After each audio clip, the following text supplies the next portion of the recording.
of human trafficking. Do you know how the human are trafficking? So the sirs will be came here to give some awareness program about this. Thank you, sir.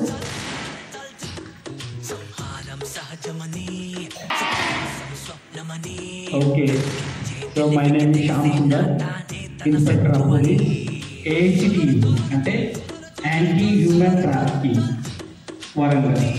So Warangal కమిషనరేట్లో ఉన్న 3 district మేము చూస్తాము. So ఈరోజు మీ స్కూల్లో AHTU awareness ప్రోగ్రామ్కి permission ఇచ్చిన principal మేడంకి ప్రత్యేకంగా మా పోలీస్ శాఖ తరఫు నుంచి ధన్యవాదాలు తెలియజేస్తున్నాం. అట్లనే ఇక్కడ ఉన్న సిబ్బంది అందరికీ, ముఖ్యంగా మా స్నేహితురాలైన మీ అందరికీ పేరు పేరున మా పోలీస్ శాఖ తరఫు నుంచి ధన్యవాదాలు, శుభాకాంక్షలు. సో ఈరోజు అనుకోకుండా ఈరోజు పోలీసులకు సంబంధించిన ప్రత్యేకమైన దినం. పోలీస్ అమరవీరుల దినోత్సవం.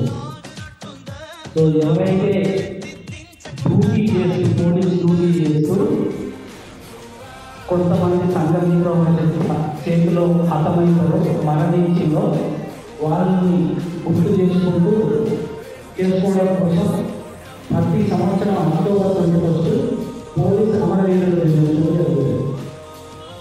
సో వేరే దగ్గర ఉన్న పోలీస్ స్టేషన్కి వచ్చి పోలీస్ స్టేషన్లో ఏం జరుగుతుందనేది చూడవచ్చు.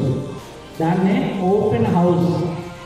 సో ఎవరైనా, చిన్న పిల్లలైనా పెద్దవాళ్ళైనా ఎవరైనా, సో పోలీస్ స్టేషన్లో ఏం జరుగుతుంది, సో వాళ్ళు ఏం చేస్తారు, లాకప్ ఎట్లుంటుంది, సో వెపన్స్ ఎట్లుంటాయి, రౌండ్స్ ఎట్లుంటాయి, తర్వాత చట్టాలు ఏమేమి ఉన్నాయి, సో ఏం చేస్తారు, ఏం చేస్తే తప్పు, ఏం చేస్తే రైట్.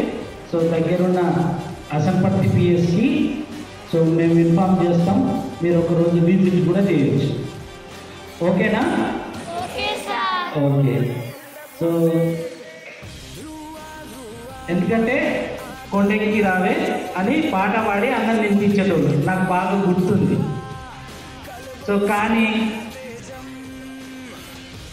తర్వాత తరం మా తర్వాత తరం వాళ్ళకి అన్నం తినాలంటే ఏమంటున్నారు, పోలీసోడు వస్తుండు పట్టుకొని పోతాడు. కుయ్యం కుయ్యం సౌండ్ వినంగానే ఒక పోలీసోడు వస్తుండు నీకోసమే పట్టుకొని పోతాడు అనగానే గబ్బ గబ్బ తింటున్నాడు. అవునా కదా? మీరంతా అట్లా పెరిగిన వాళ్ళే. సో దీంట్లో ఇంకా మీ తర్వాత వచ్చేది నిజంగా మీకు ఫోన్ ఉందా, మొబైల్ ఉందా? మీరు ఎప్పుడైనా చూస్తారా లేదా అసలు మొబైల్? ఎప్పుడు చూపెడుతుంది కదా, చూసారా లేదా? చూసారా? ప్రతి ఒక్కరు మొబైల్ ఫోన్ లేకుండా లేనే లేదు. తినడానికి తిండి లేని ఉన్నారు, కట్టుకోవడానికి బట్టలు లేని ఉన్నారు, ఉండడానికి ఇల్లు లేని ఉన్నారు, కానీ మొబైల్ ఫోన్ లేని లేదు. నిజమా? లేవా? మీ దగ్గర కాకుండా ఇంటి దగ్గర ఉంటుంది. ఇంటి దగ్గర లేవా? ఉన్నాయి, ఇంటి దగ్గర ఉన్నాయి. అమ్మ నాన్నలు ఉంటాయి, బ్రదర్స్ ఉంటాయి. అది మళ్ళీ చెప్తారు. అయితే ఈ హ్యూమన్ ట్రాఫికింగ్లో ట్రాఫికింగ్ అంటే మనుషుల్ని అక్రమ రవాణా చేయడం.